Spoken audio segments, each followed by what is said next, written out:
question. What comes to mind when you think of the month of March?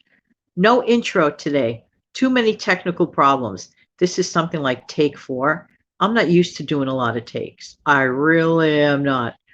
Getting right into it. How's everybody today? Hi, this is Jan from New York City. My channel name is Jan from New York City Saves Money. We're going to start off with the month of March, talking about March savings. First of all, in answer to your question, what comes to mind first thing when I think of March is spring and the spring holidays that come with it. Well, it's not officially spring on March 17th, but we celebrate St. Patrick's Day, for example. Also, there are some religious holidays in preparation for Easter that occur this year in the month of March. Just saying, just saying. And the whole thing is just such a nice transition and such a wonderful break from, forgive me to say it, old man winter. We had enough of you for now. We look forward to seeing you again next year. There you go. Have you had enough snow and rain? Just saying, just saying. All right, so let's talk about some March savings. By the way, are you aware at all that March is National Frozen Foods Month? Yes, it is. And actually, there is a specific day in the month of March in order to celebrate National Frozen Foods, and it's March 6th. So mark your calendar. You know, where would we be in modern life without frozen foods? This is something that we take for granted. You go to the grocery store, it's just on your list as a normal, regular thing. But just imagine back in 1953 is when it first started with the Swanson family back in 1953. And they called it TV dinners. What I'm going to do is research some interesting videos or one video, it depends, and include them in the not the description box. Yes, the description box. I'm getting all mixed up today. In the description box below, definitely. There are some really interesting historical value stuff. I just love life in the 1950s. Anybody out there love it? And another thing I'd like to talk about for a minute is St. Patrick's Day and Irish soda bread. I'm going to tell you a cute story about that, but let's get into stuff that we could save money on. One of them is corned beef and cabbage. Anybody out there enjoy a corned beef dinner? And it is easy to make, and I will later on this month give you a recipe to do it very easily and simply. Just saying, just saying.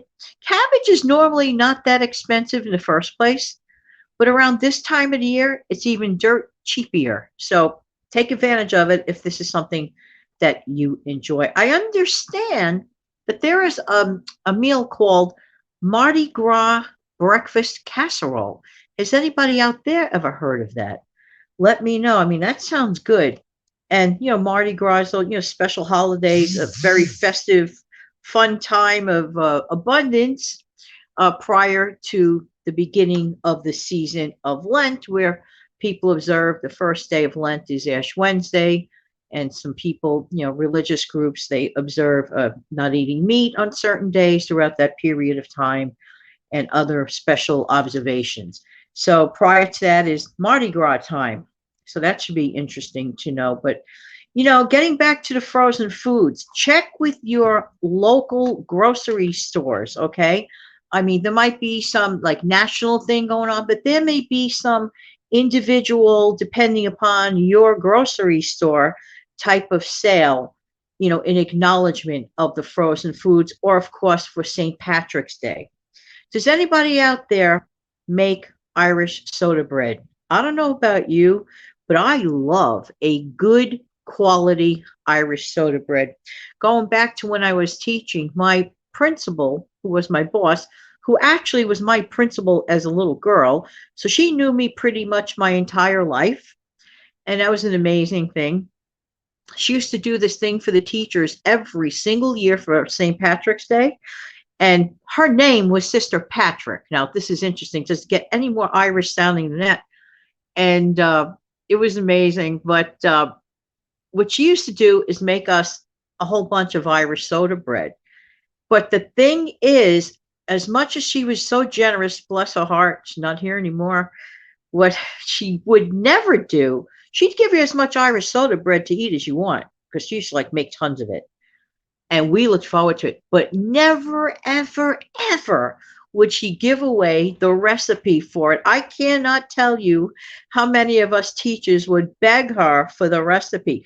For whatever the reason, sister did not want to give out that recipe. I don't know why.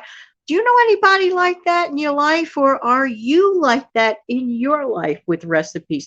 Don't do that, because when she left the world, that recipe left the world with her. At the very least, if you're going to be so secretive about your recipe, at least write it down so that hopefully one day the family legacy can continue and your family can continue to enjoy your recipe. Am I wrong to feel that way? Or is a recipe a very secret, sacred thing? I don't get it. I just don't understand. I don't get it. But back to the frozen foods. How many of you eat as what they used to call TV dinners? Do you know why they called them TV dinners back then?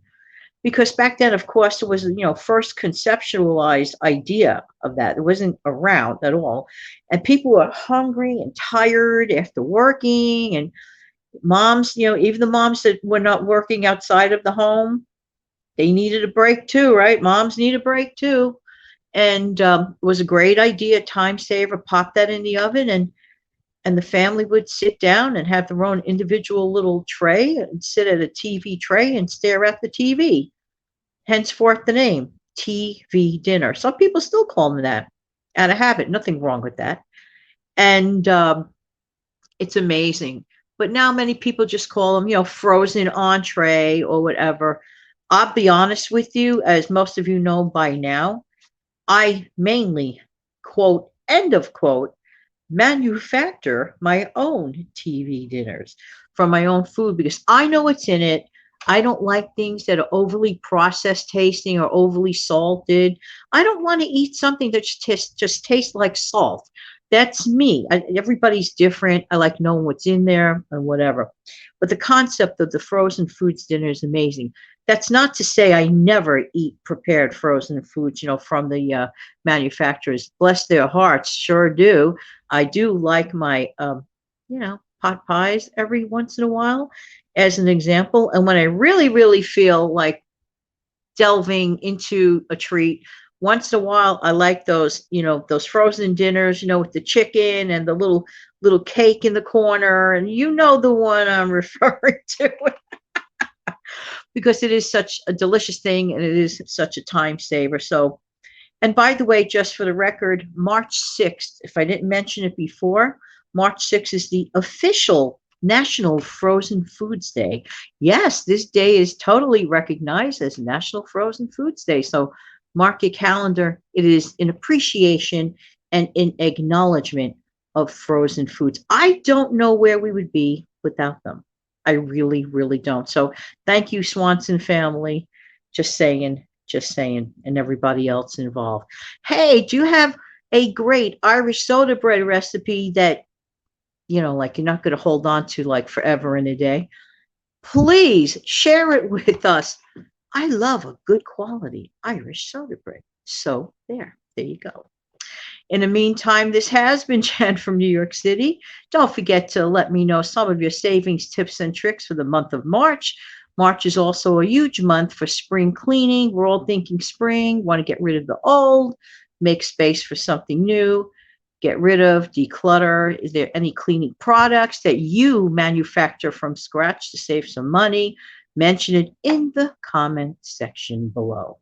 In the meantime, this has been Jan from New York City. Thank you so much for viewing. Why? Because I really do appreciate who? You. Don't forget to come back in the future for some more savings, tips, and tricks. Have an amazing, fantastic month of March. Take good care now. Bye-bye.